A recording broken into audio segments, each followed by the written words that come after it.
Hi, everyone.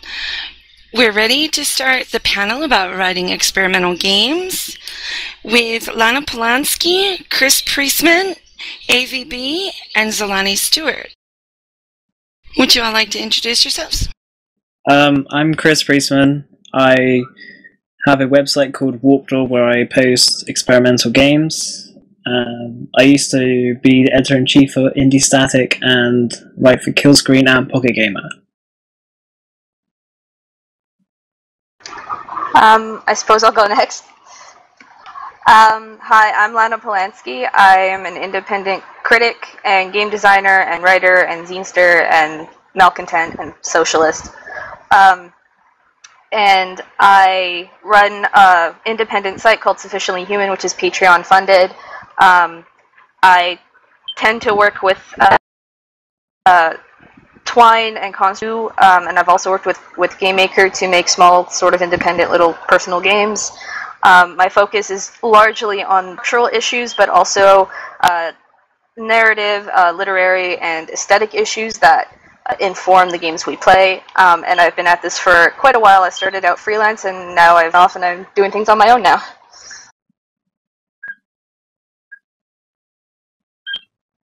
Hi, I'm AVB.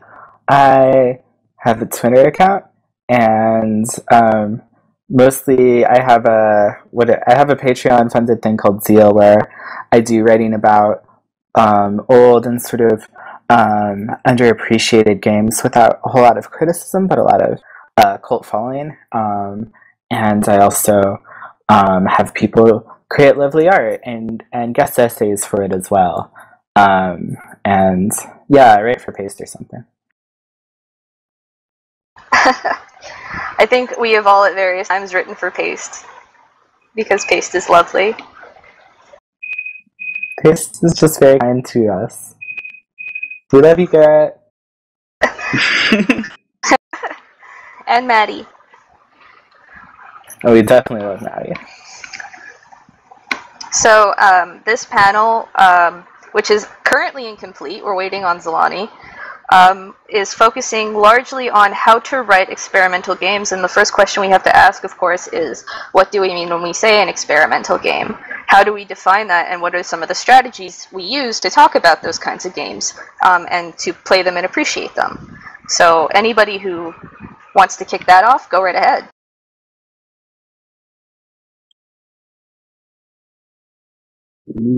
Okay, when I think of an experimental game, I think of a game that tends to go against a lot of what is thought of as the core of game design, in air quotes, what they kind of teach in places. So it might not necessarily be something that we're used to.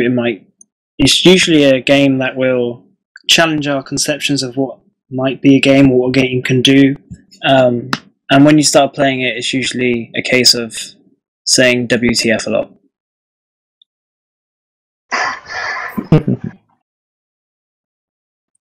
I'll say that I guess especially with Zeal, I have a fairly loose definition of experimental, just because a lot of the games that we review are typically something like, they're definitely not AAA, but they're kind of like B, AA, like, still produced by like some company, not just like an individual, and so they're not that maybe experimental, yet they still often are like, just even if they're very formulaic, they're still trying something very new within that formula, that they're at least sort of like shaking it up, or like trying things, often things that don't work, or that are not very well implemented, so that they can be janky or awkward and maybe like not actually work right, and so that's part of the reason why they often get so overlooked.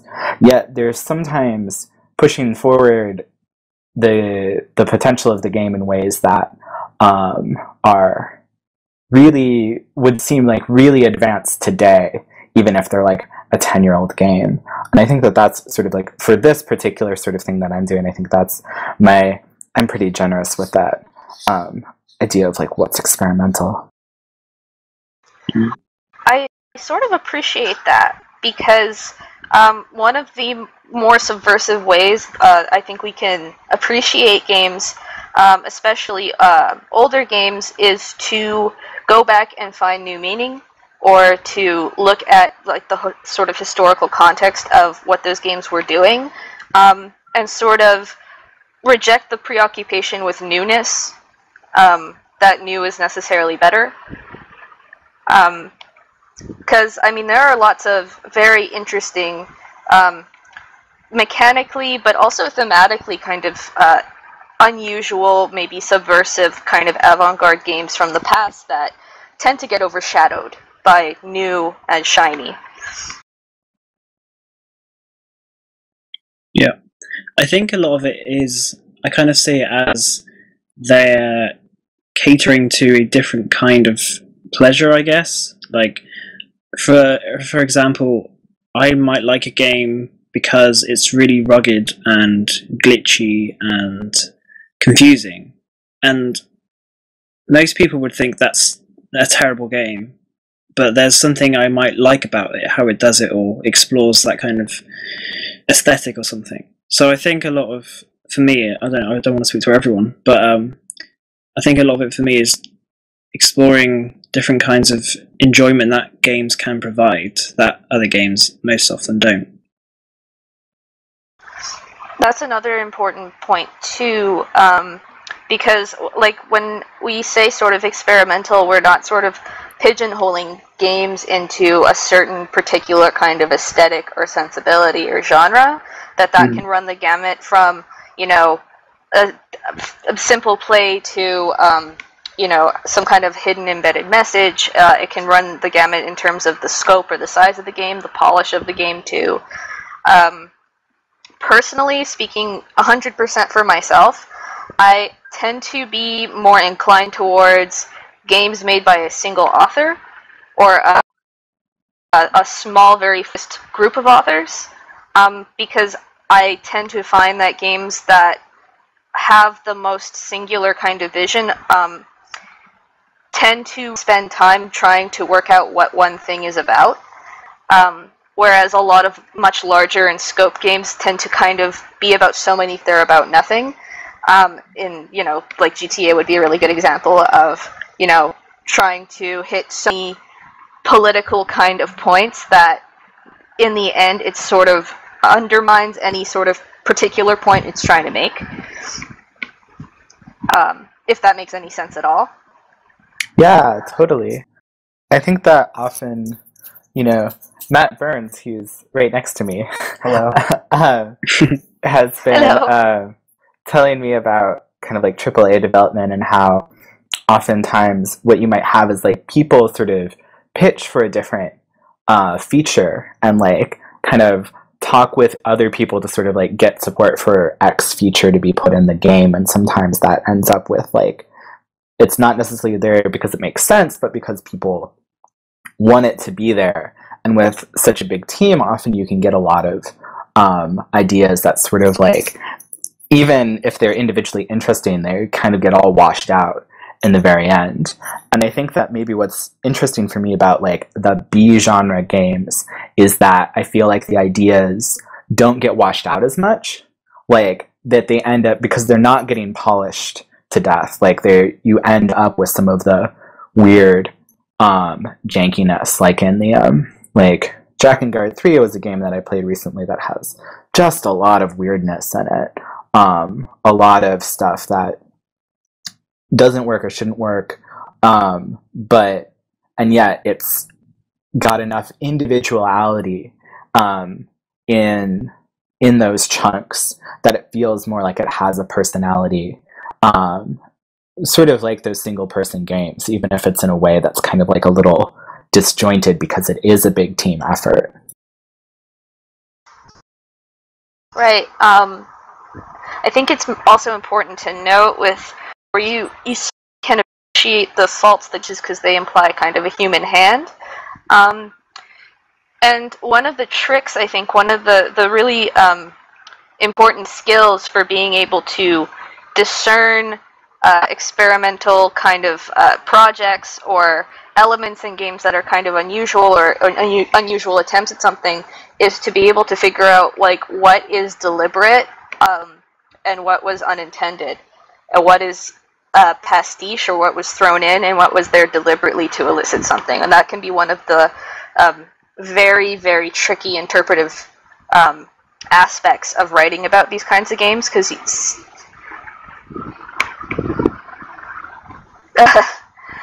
the mumble robot interrupted me. But yeah, so one of the very muddled kind of interpretive skills that you have to kind of cultivate when you're looking at these kinds of games is like, was that intended or was it not? And I find it's almost a little bit actually easier for smaller games that have less room for something to unintentionally go wrong, for us to be able to kind of find evidence in the text that is the game that this was deliberate, whereas larger games, it might be just sort of, there were so many people working on it that something happened that wasn't foreseen. What do you think about... Oh, sorry, go. I think maybe part of it, too, is, like, thinking about maybe, like, what sort of support is there actually in the game for it? Because it can be really hard to read that intention. But if it's like there's, like, some throwaway symbolism or something in this game, and nothing, like, you can make up a lot of stuff about it, you know? Like, you can sort of write criticism as if you're kind of like inventing the idea that there's all sorts of support behind it, but like how does the text itself engage it, I guess, is my way of kind of like reading that intentionality into it. Like, is this going somewhere? Is it doing anything at all with this thing? Absolutely, yeah. And if it seems to be, then like, sure, then it feels like I can give the game enough credit, you know, like, rather than sort of, oh, I'm going to assume this means something and go from there, rather like than that, I tend to assume that it doesn't mean anything unless they give me a lot of stuff that really suggests that.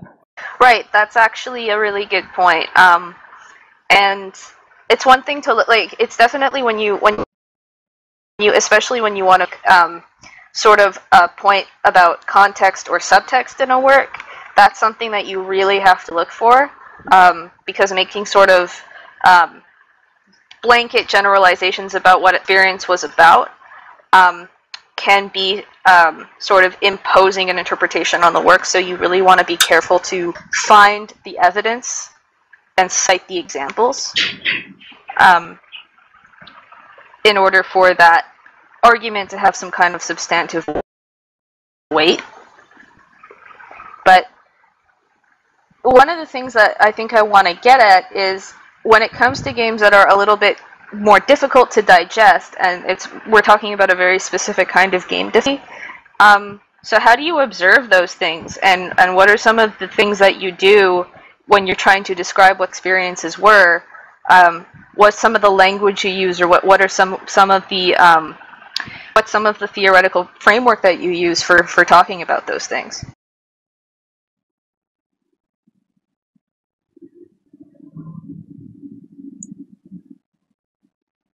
I'm trying to think. For me, I kind of look as far as outside games as I can, and that tends to help me a lot. I don't know if you do that as well, but a lot of the kind of games I tend to try and write about they tend to take a lot of influence that's not part of like gaming culture. Thank goodness. So I tend to do a lot of research into whatever the topic might be. It's usually best when I have no idea what it's about, and I can look up some like a key theme in the game, or like a text that's in the game or something, and then I can go and research that and then bring it into my interpretation of the game. That usually works for me. That's probably not very helpful though for anyone else, but I'm more interested in what you guys do, because I'm me and I know what I do. But what do you tend to do when you're trying to come up with an interpretation of a game that you're not sure if there isn't, like, there's never a valid interpretation normally. That's the problem. It's interpretation is one of those things where it's more about soundness than it is about validity. Because any personal experience, I think, with a work is valid, but soundness is more about, is this supported in what the work is doing? That's a really important distinction. Is your argument sound? Yeah, I've had like a few times when I've written about a game, and I thought that what I was writing about it was what the author intended, and then the developer emails me afterwards and said, I've never even thought about that before. And I was like, oh, I thought that's what it was about. And then we have this weird discussion where I'm trying to... They kind of get where I'm coming from, and they said, oh, I was trying to do this. And I was like, I didn't get that at all. Have you ever had any of those kind of weird conversations? I don't know if you have the same kind of... Do you have people email you after sometimes or anything like that? I know, Avi, you deal with kind of bigger companies, so that might not be... Or, games from bigger companies. I don't know if that would be the same kind of thing, but... Yeah, nobody ever, but it is, definitely the sort of games that I cover. In some ways, I wouldn't really be very interested in the author's point of view on it, because they've sort of they already set it into the wild, and it's sort of, like Lana said, it's more about solidity, whatever I can make of it. On the other hand, I feel like it's really important to, one can talk deeply about here's how a personal experience I had related to the game. I tend to rarely do that. I usually want to talk about how the game operates, how it does the things that it does. I come from a creative writing background, so we don't really in creative writing. You don't analyze literature. You're not trying to write sort of you don't write anything like the academic articles on it. What you do is you're how did this person elicit this particular emotion? What did, how did they pace the novel? How does it work on this kind of technical, mechanical level? And so I tend to approach my talking about games in that way. I want to talk about how did they the particular way that they use text, or the way that this particular mechanic forces you to do a particular thing, and how that might evoke some sort of feeling or ask you to do something in a particular way or think about things differently. And for that, sometimes I think you're completely right there. You need language outside of video games, because if you use words like visceral or roller coaster or any of those stupid review cliche words, what you'll end up with is you have this vocabulary that just says nothing. And so you have to start from a place that's more interested in communicating to a reader kind of the fundamental experience of what you want to describe, and not the very set and cliched ways we have for describing what a first-person shooter is supposed to do for you. You have to be really good at talking about them on a kind of more basic fundamental level, because they're going to be eliciting emotions in a way that's really different than the games that you're used to. This is why it's good for experimental games, I think. Can I just interject to say that I actually think that visceral in and of itself is a perfectly fine word. I just think it's been so misused and so diluted, and so as to have been turned into kind of an industry buzzword. And it's a shame, because there are lots of experimental games. I can think of a few Twine games, for example, that are very gut-punchy, that are very visceral in the sense that they deal with an issue that is very sensitive in a very direct and kind of a kind of intestinal kind of way.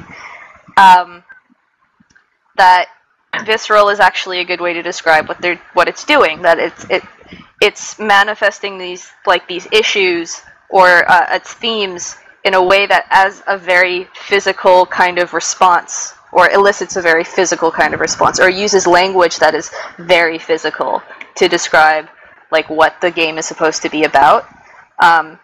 And my thing with a word like visceral is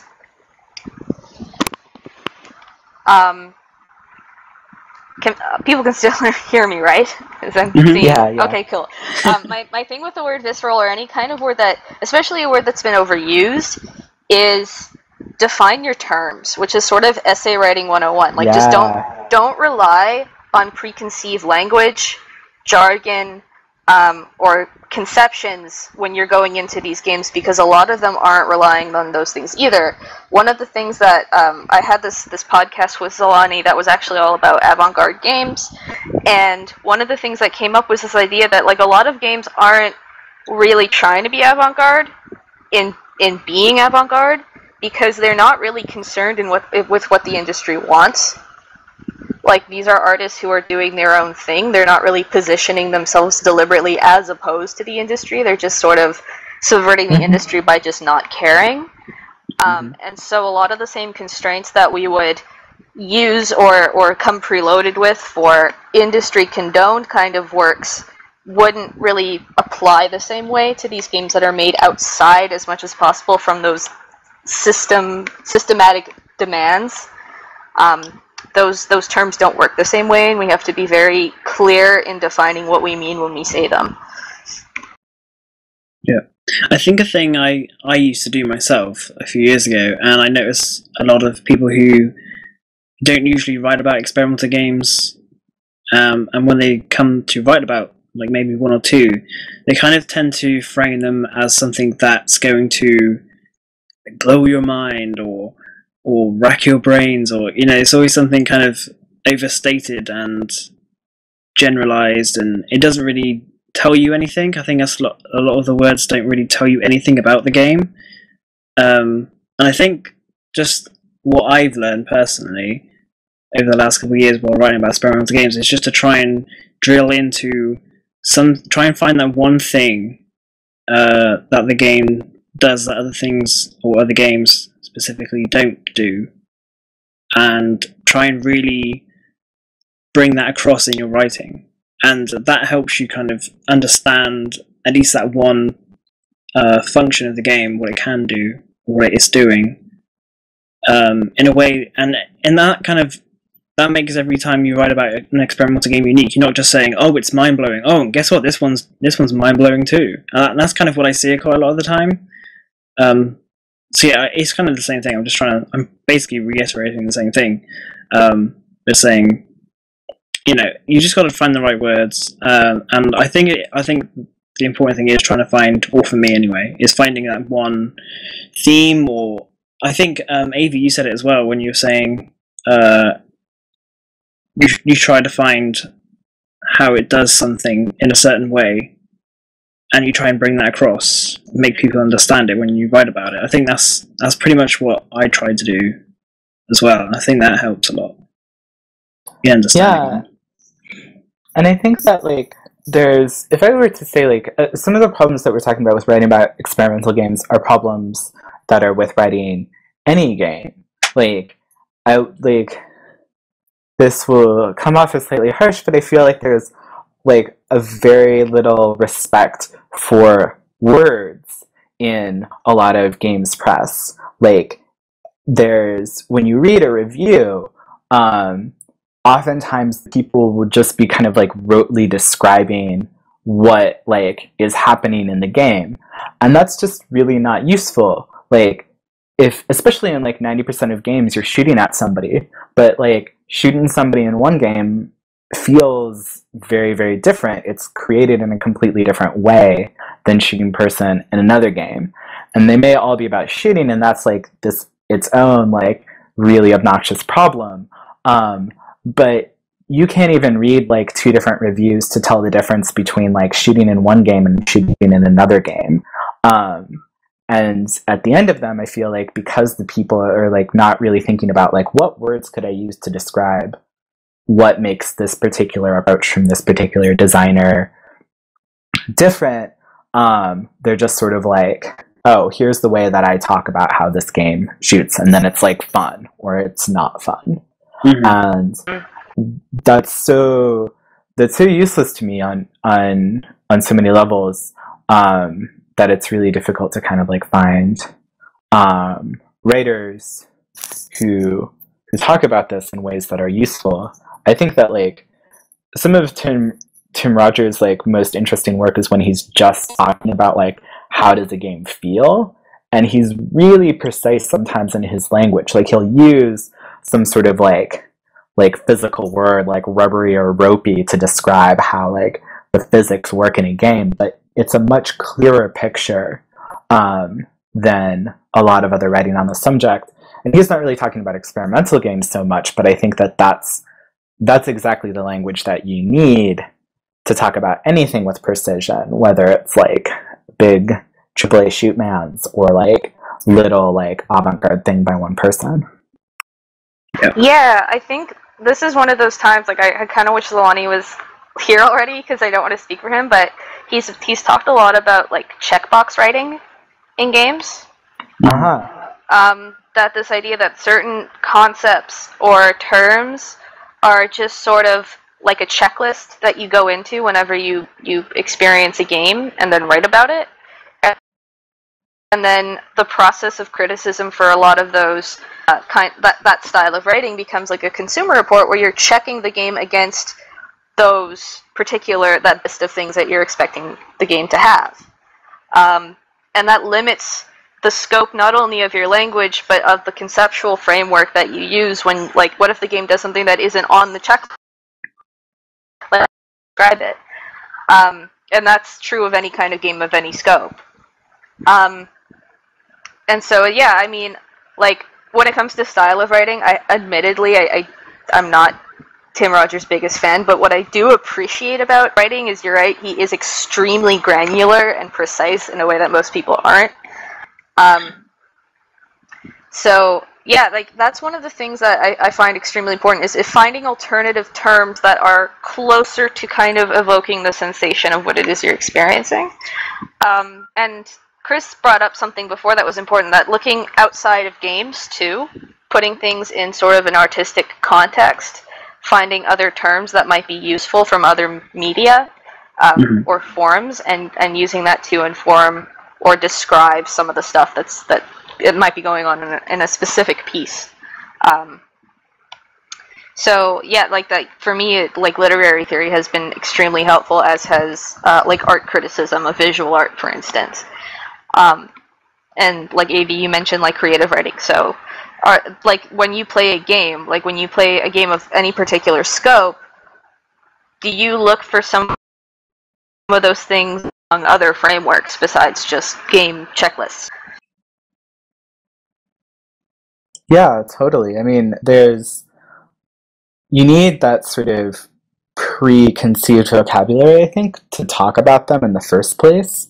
Like, when you talk about, like, defining your terms, you do that often for the reader, like, in your article, so that they have a clue, like, what language you're using, but you also do that for yourself to understand, what am I talking about? How do I condense these feelings that are very abstract that I have while playing this game or experiencing anything really, and then create human language that will describe that to another person. It's like, this is actually like really hard, really fundamentally difficult act of communicating from human being to human being. And like, we're doing this to talk about video games, but like, we're kind of trying to solve the problem of fundamental human communication, not to get too lofty about it or anything. So like, it's no wonder that it's like, you know, even though that we're talking about something that's relatively like silly or frivolous or simple or whatever, if you think of video games that way, it's like, what the actual work that's involved is like some of the most complicated intellectual work that exists. So it's like, kind of like, I know I'm ragging on all these people, but it is kind of like actually a really hard thing. Yeah. No, I totally agree.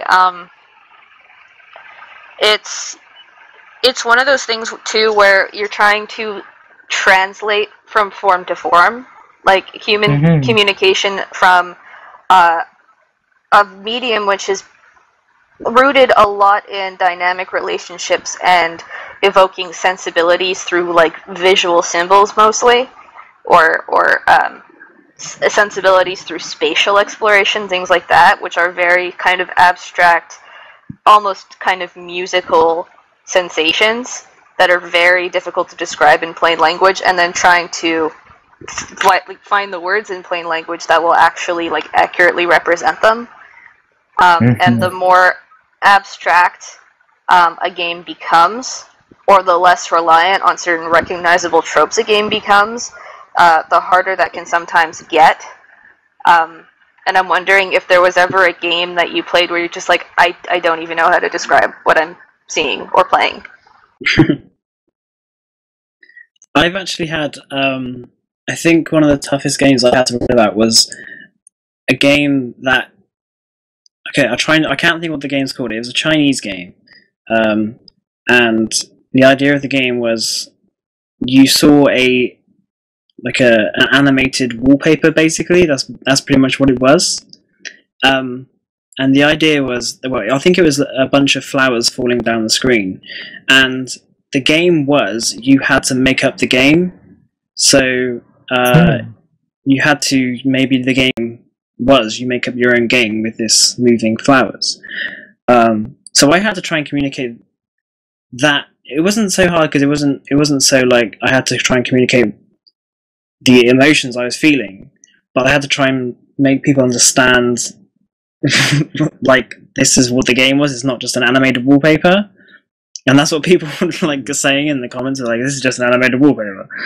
So what I did is I looked to, I can't think of the name of the pianist, but there's a pianist who did a 6-minute long song of just silence. I believe wasn't that Glenn Gould?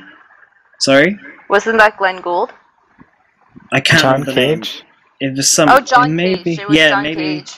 Yeah, So I referred to that. Thanks, that. And so if people understood that, and I had like a video of him sitting at his piano for 6 minutes in silence, and that was the song. And I like went through like older like documents about that, and drew from that how to explain what this game is, because I saw like a similarity in how that was like a game you had to interpret, and so was his silence on the piano. So I kind of drew parallels between there, and that helped me a lot, just reading about that and how other people had tried to write about that in a way that people may be understand it, rather than just completely brush it off with like, what the hell is this? So that's like an example of where I've looked elsewhere to try and help myself communicate what this game's about, or what it's supposed to be, I guess. I mean, that's a really good point, like, because one of the things, we touched on this a little earlier, but it's absolutely worth stating that, like, people have, kind of tried to do this stuff before, like it's a really old problem. People have been trying to communicate art for, like, ever. So, like, there's stuff to draw on in the past, basically. Like, there are things that there are metaphors that we can use, drawing on shared experiences, but there's also, like, technology for talking about this that exists if we, like, go and research it, or, like, look for, like, maybe if you just, like, entertain the notion, like, maybe somebody has thought about this thing once before, and then going off and finding who did, you can sort of, like, not have to reinvent the wheel so much, and, like, actually come up with some language to talk about things that seem really hard to talk about, but the challenge has been faced before, and you don't have to come in there, like, as completely unassuming. Like, there's some stuff to draw on. That's actually a great point. It reminds me of the panel that Liz Ryerson took part in about putting games into an artistic historical context. That the sort of exceptionalism that goes on in a lot of games culture rhetoric about being the medium of the future, the medium to end all media, etc., etc. What that does is, again, it limits our scope, it limits our language, because it creates a sort of inward-looking kind of navel-gazing approach to looking at games, instead of connecting them and demonstrating their relevance to other things, not just in our lives, but in our collective cultural experience. So, Like a good example for me is about dialogue trees, and it uses foreshadowing in particular to a really brilliant effect, and a few other kind of literary devices that are usually kind of it is almost not important, or because they aren't essential to make a game, like unnecessary extraneous kind of things. It uses them actually in the mechanics in a really interesting way. And when I played that game, the only other thing I could compare it to that seemed relevant is like short story writing. So it was important for me to have a pre-existing kind of context in which to describe what this game was doing that other art forms had used before, and to be able to demonstrate why it was interesting and relevant by using these other art forms. And one of the interesting things about that game is it's a very focused short experience. It's about 20 minutes. You can find it on Gabe Jolt. And one of the things about that game and Roger's games in general is that he's often accused of not making games that are long enough. And one of the difficult things to argue is that he's actually offering very complete experiences, even if they're very, very pared down. And he's doing it because he's taking some of the principles from short story writing and applying them to ludic principles as well. And it really helps to be able to make that connection, to appreciate what he is particularly doing. Yeah, and that's your problem with that game's rhetoric right there. Like, why would people be complaining that it's, like, not long enough? You know? Like, somehow we know about that, and yet that's still, like, because those paradigms exist, like, that just becomes this thing that you have to talk about and have to address. That you wouldn't if the rhetoric hadn't been set up in a certain way that, like, these are traits that are beneficial to be in a video game. Oh no, Avi, we lost you. Oh, you did? I can hear. Am I okay? Yeah, I guess I was just saying that it's like, yeah, the length of the game, why is that an issue? It's because we have all of these cliches that decide that, like, a positive trait for game equals increased length. And because of that, it really warps the way that, not just like the way that we talk about games, but even the way that we think about games, the way that everyone thinks about games. And it's not kind of not just a thing for critics to expand your language. It's for anyone. You know, it can be really difficult for people to appreciate the games that break those rules if they have no framework for understanding why that might be a good thing instead of like a bad thing, because that's like a 5.0 sort of game is too short. Mm-hmm. I think that's such an important point as well. Just because it drives a lot of, like I mentioned before, what the idea of what constitutes good game design. It's like a lot of, I think it might not be as prevalent among developers, but definitely among people who play games. I think they kind of judge a game by how long it took them to play it, which is a really strange way to judge a game, or anything in general, really. Because like you wouldn't say, "Oh, that film was long enough. It should be 80 hours." But there's, I guess even then there's an idea of how long a film and a game should be. But still, it's other things. Like I remember watching like a live demonstration of Killzone 3 or 4 or something, and they were like boasting about how good the graphics were on the PS4, and I was like, yeah, but that AI of that enemy is really, really bad, and you're like, he just stood there and not even doing anything, and it's like, but it doesn't matter, just look at the graphics and be stunned by the graphics. And I was like, well, this looks terrible. Just because it has like a realistic aesthetic, it doesn't mean it's going to be any good. But people were like really loving how it looked, and I was just like, I think that's kind of demonstrates how a lot of players the kind of people who play like the mainstream titles, they don't really understand that, or how to appreciate other kinds of game experiences, like you said.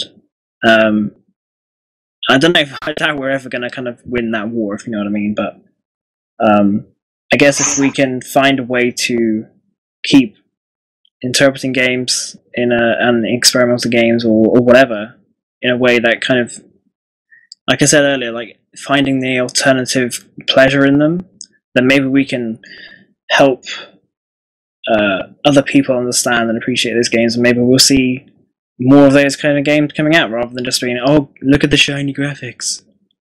So, are we riffing on photorealism? Because my internet cut out for just a second there. I was just saying, I was just expanding on Avi's point, basically saying how a lot of people would understand, they will judge a game by how long it is, like how long it took them to play through it. Like, yeah. And that's kind of like a really bad way, I think, of judging a game if it's not trying to be a long game, especially. I think it actually reveals an indirect political ideology.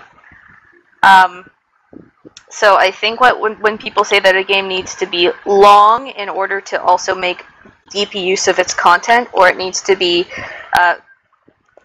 very graphically polished in order to be artistically or aesthetically beautiful, I think, and even beautiful is like a really loaded term too. I think what people are really saying is, I want the biggest bang for my buck. Yeah. I think that I think it's a sort of tacit admission that your way of assessing the value of a game is very closely tied to structures of capital. That if a game does not reveal a certain prestige according to a kind of material demand, then it's not worth paying attention to, that it's irrelevant. And that if it doesn't have the kind of popular appeal that tends to come with games that have a lot of capital, and I don't just mean like money, I also mean like cultural capital, social capital, things like that too, which are usually intertwined with material capital.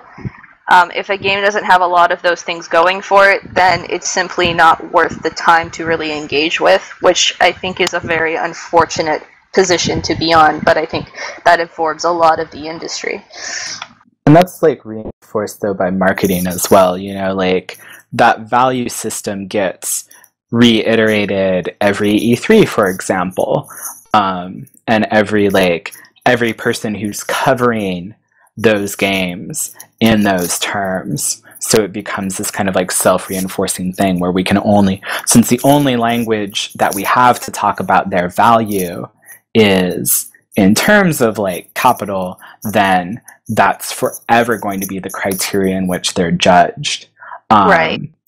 And now like there are people who are marketing like indie games a little more at those sorts of events, and they're, which is kind of like forcing a certain development of language to talk about those games because they want to sell those games too, which, you know, I'm not sure if that's necessarily going to be the most positive like sort of salvation of games writing direction to go in, because it may just end up creating a new sort of like more, as you were saying, like rather than sort of material capital, it might be something that's a little bit more like social capital, sort of like artistic cachet that's going to come with indie games, which we've already, I think, really seen with some of like the big AAA indies or whatever, that their sort of artistic cultural cachet makes up for their lack of capital cachet. And I've seen that sort of reflected in the ways that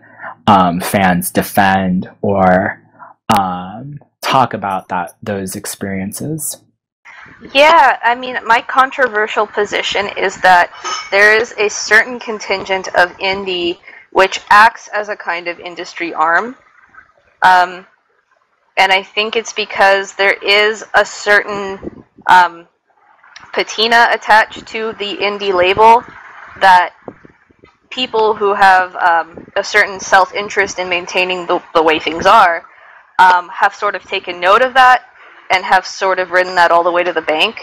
They're sort of exploiting certain sensibilities of like vague kind of nebulous definitions of what indie is supposed to be and actually co-opting it into turning it into basically a capital generating machine. And what's really unfortunate about that is that experimental works, often by people who don't really fit into the more elevational parts of indie that don't get to climb the kind of reconstituted hierarchies that we're seeing are kind of getting thrown under the bus because of it, and their works are getting ignored, and I think that's really a shame. Yeah, and they'll do that from just seeing like a screenshot of the game too. Just completely blowing a game off. If it doesn't look sharp enough, or if it's all text or something, and they don't, and that's basically just ties back to what we were saying. Like we I guess what we try and do is find a way to help other people appreciate what it is about this game that there is to appreciate, and do it in a way that, with the right words and kind of thing. And that's what I was saying when you got off, Lana. It's just that maybe if we can keep doing that, then maybe we can help spread the kind of idea that there are other ways to interpret and appreciate games. Because I have no time for people who look at a game screenshot and go, "Oh, that looks rubbish." I'm like, well, how do you know? You haven't played it. And that's one of the things I keep talking about when I'm harping on, don't go into a game with a bunch of preloaded assumptions. Yeah. Don't go into a game expecting it to be one or the other kind of experience. Play the game and then see how you feel after, if it can relate to something in your life or something you've seen before, etc. Maybe you still won't like it, but I think it's a more valid and substantial claim once you've actually experienced it. Because you have nothing to lose by not playing it, really. Mm-hmm. And I think too that, like, I don't know, my personal and political stance is to just not engage with marketing, like, as much as you possibly can. Yeah, I mean, if you can avoid it, if you are in a position where you can possibly avoid it. Yeah, definitely, because it's like a lot of, like, it's really unavoidable depending on where you are, but it's like, the nice thing about playing a game that's 10 years old is, like, I'm so disconnected from any expectations that it had. Like, this game that I'm working on right now for Zeal, Breath of Fire 5, is, like, amazing. Like, I've never played a JRPG like this. It's got so many incredibly new ideas, and everything about it works so well. And it's but at the time, it's so completely nixed the expectations of a game of its kind on so many levels. Like, it's nothing like the other Breath of Fire games, which are, like, for all I know, fairly generic JRPGs. And it's sort of aesthetic, it's mood, the fact that it's, like, really short too. It's like 10 hours or something like that. Really short at 10 hours, geez. And it's like, all of these things are like, but when you have no connection to any of those expectations and you're just picking it up from, like, for a trivial cost, like, then suddenly everything about it can be incredible and new and fresh, because all of those expectations that you had that were, like, forcing you to think about it in ways that were forcing you to think about it in these ways that are not actually being fair to what the game is actually doing. When you don't have that sort of, like, it's not just the vocabulary determines, or the marketing determines sort of, like, the vocabulary that you use to think about the game. They want to put certain words in your head in order to make you think about the experience that they're trying to sell you. And sometimes they can really, really mess that up and make you think about the game in a way that, when you finally have the finished product, is going to make you go, what the heck? Why is this so different? Like, why is this not doing all of these things? Whereas if you don't have those expectations, it's so much easier to meet it on its own terms. Mm-hmm. So I actually kind of want to address a comment in the chat that says, it's Made Walk Heard. I don't know if I'm pronouncing that right. I'm really sorry if I didn't. But this person is saying, I don't have time to play every game, so I have to filter them somehow. And so, yeah, when you tell somebody, like, you can't pass judgment on a game unless you actually play it. At the same time, we have to be aware that there is a necessity for kind of curating the kinds of at least creative pool that we want to see, if not the games we want to see. Mm-hmm. That we can't expect everyone to play every game, and certainly there are lots of games that are actually not really worth playing because there's not a lot that's inserted into that experience that's very interesting, let alone fun. And even in some cases might be downright exploitative. And so we do need a filtering process, but does that filtering process need to include some of, using preconceived assumptions about what certain games have to look like? That's really a tricky and personal question. Yeah. And I think this is going to kind of tie into curation, which I know there was a talk about, I think. No, there wasn't. Anyway, yeah, I think, because, on that topic, with Warp Door, we're kind of looking out for games that are experimental and do things differently, but not all the time. Not every game is that. So I think the people who kind of read the website or look for games on there, they kind of know what we like and we look out for. So, I mean, when I said that I don't have any time for someone who just completely blows a game off by looking at a screenshot, I don't mean everyone should not do that, but I mean, if you're looking for that kind of game and you start doing that on every single game, you're not going to be playing any games, basically, because a lot of the screenshots of a lot of the obscure games don't look that great. Some of them aren't even screenshots, to be honest. I think what I would say to that is, no, you don't have to play every game, but when you're going to especially pass judgment on a game and use that as a rationale for not playing it, I think it's probably good to examine what those biases might be that are impelling you not to play it in the first place. Like, why does this game look unenjoyable to you? And maybe sort of work through some of the assumptions that are being made there before passing judgment on a game, just outright. It's just that some games are esoteric in that they only are for certain kinds of people who appreciate certain kinds of things, and that's fine. That's actually what I want. I don't want every game to try and appeal to everyone. I'm trying to find out. My point is just that if you're trying to find some weird games, you're not probably going to judge them by the screenshot. If you're looking for them just to, because I feel like there's a lot of culture around people going and looking for games just to completely write them off without even playing them. I think that's probably what I was referring to mainly, but other people have time to maybe read a little criticism of them or something like that, then, and that's fine. But yeah, I kind of enjoy that games aren't for everyone as well. That's a really important thing for me. Yeah, I mean, we're not necessarily saying to not have a filter. It's just think about what sort of filter, think about what your filter is and what might be a nice way to have it. I have a particular filter for games for Zeal. There are particular traits that I'm specifically looking at, and I ignore tons of games, even really good ones, ones that I know are good, just because I'm that's it. I can see it. I know that this game is going to have some of the stuff that I'm interested in. Mm-hmm.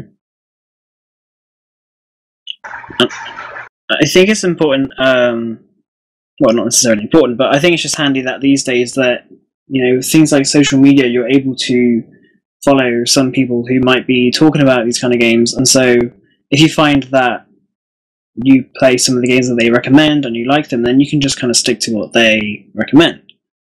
So you don't even have to do the scanning yourself. I think it's kind of important these days to have curation, definitely, in some kind of form. Because everyone's said there's so many games these days. I don't know if that's... I'm not sure if there's more games than there was before, or they're just more games getting more exposure now because Steam's opened up or something. But yeah, curation is something I'm more interested in doing these days as well, just because people are looking for it as well, I think. and it's possible. Hey guys, we've got about 5 minutes left. If you wanted to ask any questions or answer anything in chat, now would be a good time to do that. Okay, I can't even Sure. see chat, so.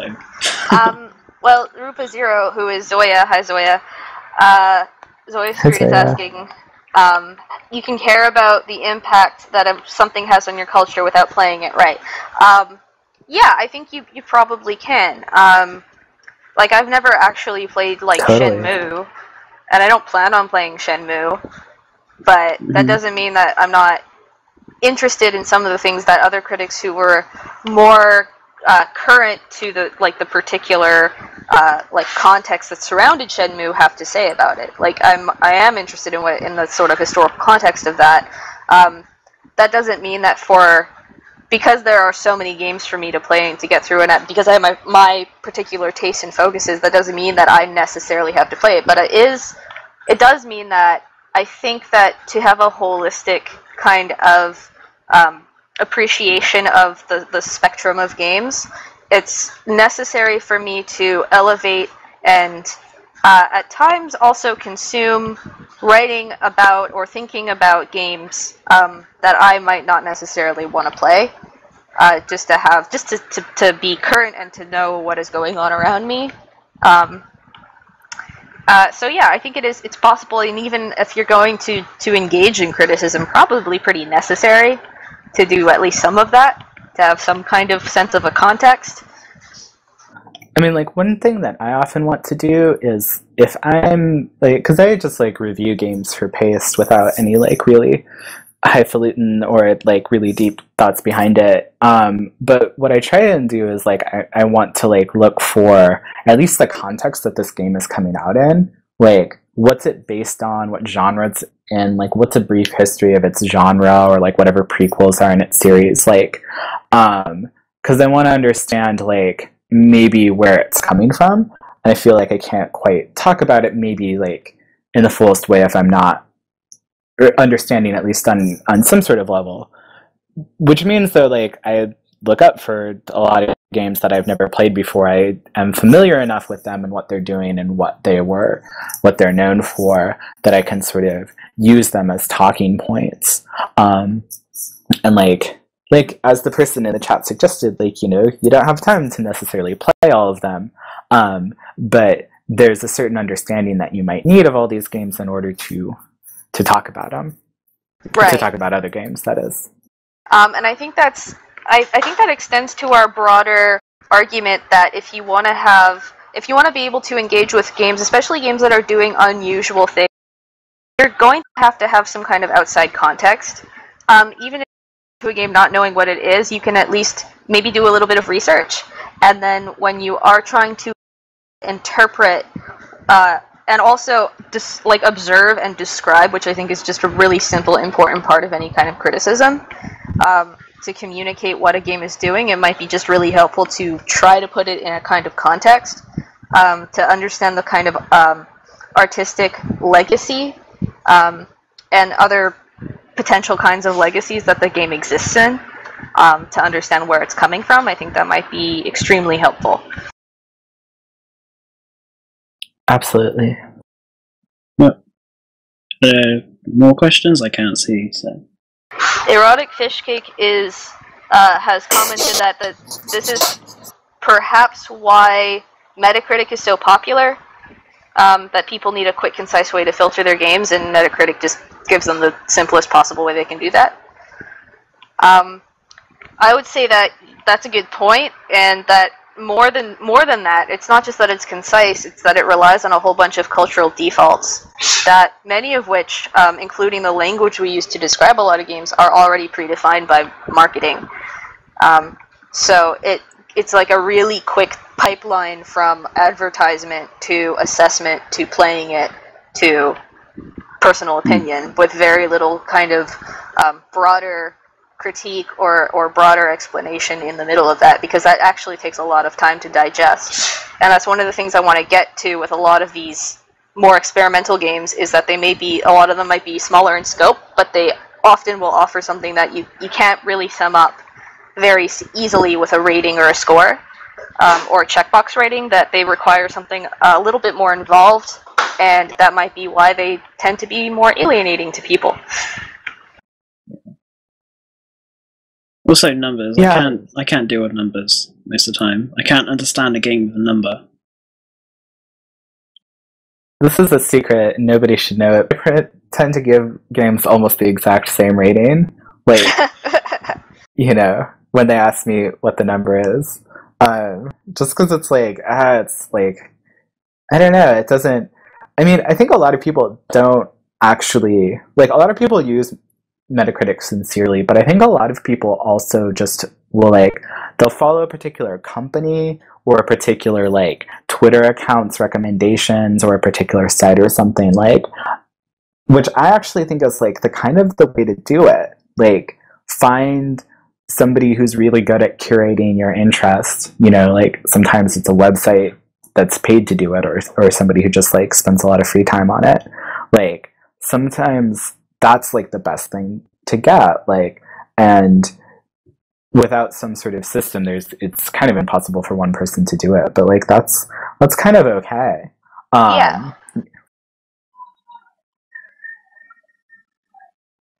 The person who asked the filter question before actually would like to know some ways to filter, or maybe have curatorial resources to play games that are fairly diverse and maybe a little weird, but are still being curated.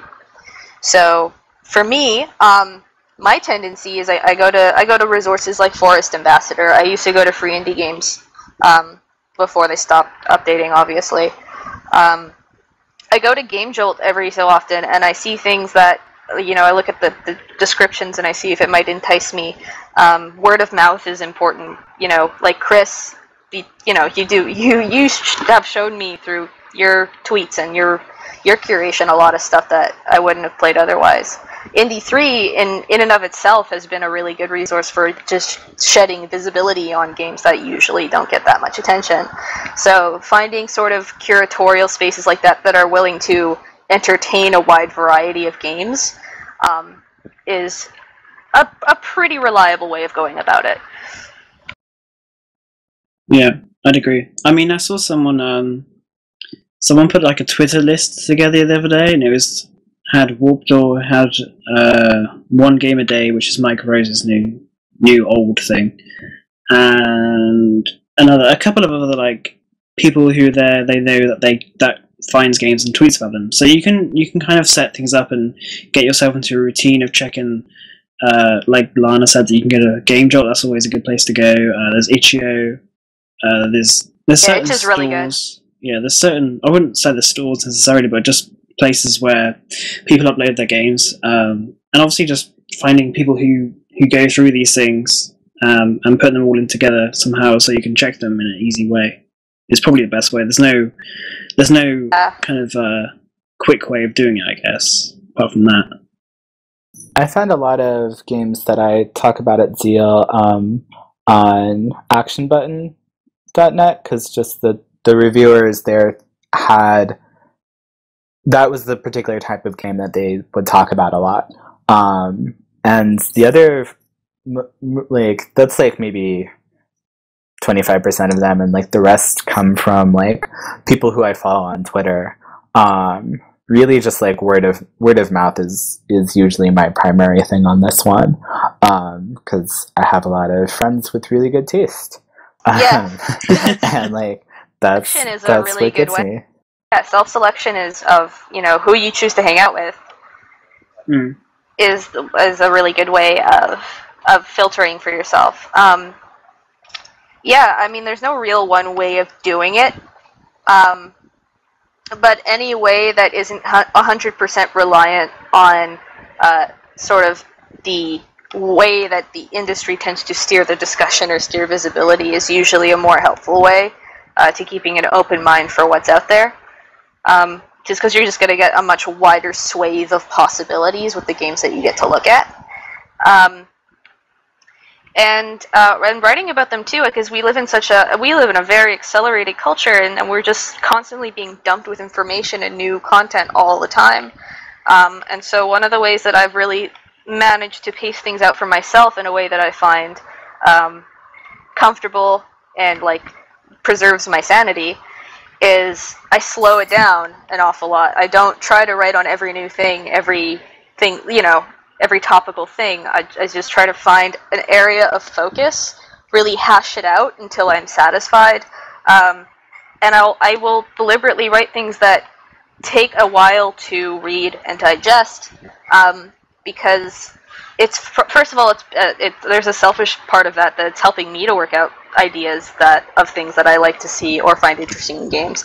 And I also think it gives other people potentially the time to sort of sit down and relax and enjoy certain details, or consider different facets of certain details that the very kind of quick-paced, jargony kind of critique that we're talking about doesn't really allow you to do. Simon Carlos has just started a thing called Games We Care About on Twitter, that has like guest curators picking out games that they care about. And Simon Carlos is a real cool guy, and some of the people who I've seen curating are real cool people. So that might be like that, and like Forest Ambassador are both like nice little, if you're like, I don't really know where to start, I would like some cool weird experimental stuff. Like I think that those are places where you can just like pick whatever looks interesting to you, and it'll probably be a good time. Yeah, infinite love to Simon Carlos forever for putting our book in a bundle. And Yeah. I still have to figure out a way to send out that money, I'm sorry. But Simon Carlos was the first person to pay me to write about video games, so... Yeah, I mean, that's an important thing, too.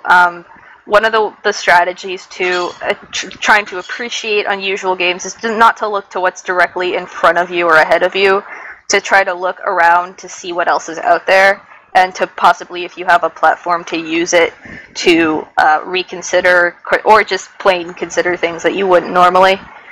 That can be a really helpful way. Not only does it bring visibility to people who need it, but it also kind of broadens your the conceptual spectrum of what games can do, and maybe allows you to write something a little more focused and a little more helpful about like what it is that games are capable of expressing.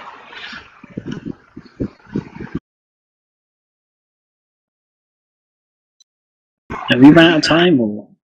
I think we've been told that it's acceptable for us to go over, but we should probably wrap it up soon. Do we have anything that we want to like plug? She said very selfishly. Plug away, Evie. Yeah, go for it. Yeah, you should follow me on Twitter. You shouldn't really, it's a terrible idea, but if you want to... No, follow her. It's at Mammon Machine. I also have the on Patreon. It's patreon.com/Mammon Machine. I got my fun little Zeal thing, which is real cool, and we look for artists and contributors as well. I'm always looking for people to do real cool stuff about video games and video games culture that people have not been ever talking about. I really like working with new voices because I've been working on like educator for a while, and I want to make people who help people get better at writing about things and doing the sort of stuff that we were actually talking about on this podcast. So so that maybe hopefully we can talk about games. If I like really start understanding games in ways that are moving past some of this basic stuff that we were ragging on. What shall I plug? Maybe I should start by plugging some games people I think are cool. Other than you, Avi, of course, who give Avi money, okay? Thank you. Give Lana money. Yeah, give us all money. Yes, we're a bunch of hypocrites. We like, you listen to us for an hour. I think you owe us something. Well, there are a lot of different games folks that I would say keep an eye out for. I think James Earl Cox had a game that was already in the showcase, but just go to Game Jolt and look him up, James Earl Cox III, because he's got awesome games. The Catamites, Lilith, obviously, Liz Ryerson, who's awesome, Lulu Blue, who makes these really cool, simple kind of sports games that are really unusual and really colorful and awesome. Tetuan Millet, who also had a game in the showcase, but who's just really good. Just about everyone who's involved with Arcane Kids is people you should really pay attention to. Andy McClure, Jake Clover. All those people are really good people. I secondhand endorse them all. Yeah, Hugh Ball. I third-hand. Hugh Ball is really good. I love Hugh Ball. Inkripare, Terry Kavanaugh, obviously. Like, there's so many, actually. Like, I don't think I can actually name them all. And just go through your Twitter list, basically. Who you follow. Who do I follow? Because, I mean, I feel bad because I don't want to leave anyone out because there are just so many good people. As for myself, as I mentioned, I have my site, Sufficiently Human. I have a portfolio where you can check out my stuff. I actually have a book with AV actually contributed to, book of short stories called Ghost in the Machine that you can buy. Yeah, you should read it. Yeah, I think it's a pretty real good good. time. I think it's alright. It's not bad. The rules. What else did I do that has any value? You know, consider my Patreon because I need it to live. And you can follow me at Twitter. I'll link all that stuff in the chat, but you can follow me at Lana the Gun 101. I tweet, I'm loud, I'm obnoxious, and I get very impassioned. So, there's your warning. There it is. I also tweet about really weird, gross stuff sometimes. Like, you'll see a lot of tweets about boobs, but just, like, I hope that's okay. But, you know, that's me. I have a Patreon too. It's patreon.com/cpriestman. My Twitter is also at cpriestman.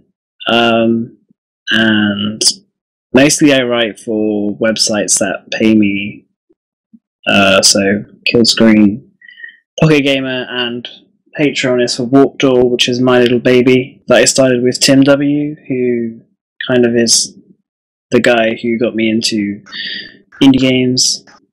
So it was really nice to work with him. We just find cool, weird games and post them on there. You should go check it out. And that's probably me. I don't really have anything else to plug.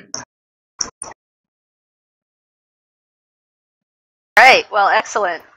Alright, now that we've all sold out, I hope you enjoyed this. We hate capital, but we need it to live. Yeah, so. Unfortunately.